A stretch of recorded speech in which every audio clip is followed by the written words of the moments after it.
இந்த வெஜிடபிள் பிரியாணிக்கு தேவையான பொருட்கள் பார்க்கலாம். 2 கப் பாஸ்மதி அரிசி நான் ஊற போட்டிருக்கேன் அரை மணி நேரம். இதில் 12 பீன்ஸு, 2 கைப்பிடி அளவு பச்சை பட்டாணி, 2 உருளைக்கிழங்கு, 4 கேரட் எடுத்திருக்கேன். ஒரு கட்டு சின்ன கட்டில் ஒரு கட்டு புதினா, ஒரு கட்டு கொத்தமல்லி, ஒரு 2 ஆர்க்கு கருவேப்பிலை. தாளிக்க வேண்டிய சாமான்கள்: இது பிரியாணி இலை, பட்டை, அன்னாசி முக்கு, சின்ன பீஸ் கல்பாசி, கருப்பு ஏலக்காய், பச்சை ஏலக்காய், 4 கிராம்பு, ஒரு சின்ன பீஸ் ஜாதி பத்திரி எடுத்திருக்கேன். அரைப்பதற்கு தேவையான பொருட்கள்: 5 பச்சை மிளகா, ஒரு பீஸ் இஞ்சி, 12 பூண்டு, 1 ஸ்பூன் கசகசா, ஒரு ஸ்பூன் பொட்டுக்கடலை, கொஞ்சம் முந்திரி சேர்த்துருக்குறேன், ஒரு 6-7 முந்திரி சேர்த்துருக்கேன். அதோட தேங்காய் ஒரு 10 எடுத்துருக்கேன்.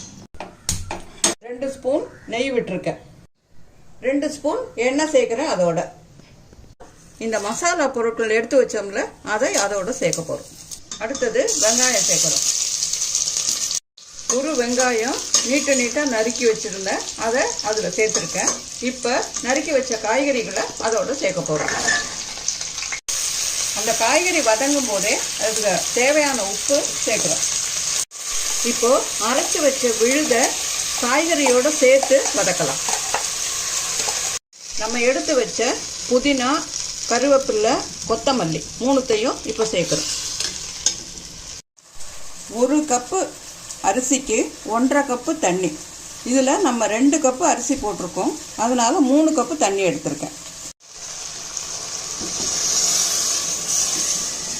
இது நல்லா கொதி வந்த உடனே அடுப்பை சிம்மில் வச்சுருங்க. வச்சுட்டு ஒரு தட்டை போட்டு கொஞ்சம் திறந்த மாதிரி மூடி வச்சு 10 நிமிஷம் வேக விட்டு எடுங்க. நடுவில் திறந்து பாருங்க.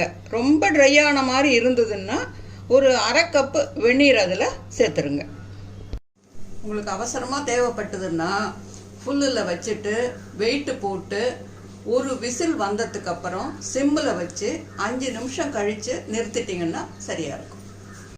இப்போ நம்ம வெஜிடபிள் பிரியாணி ரெடி.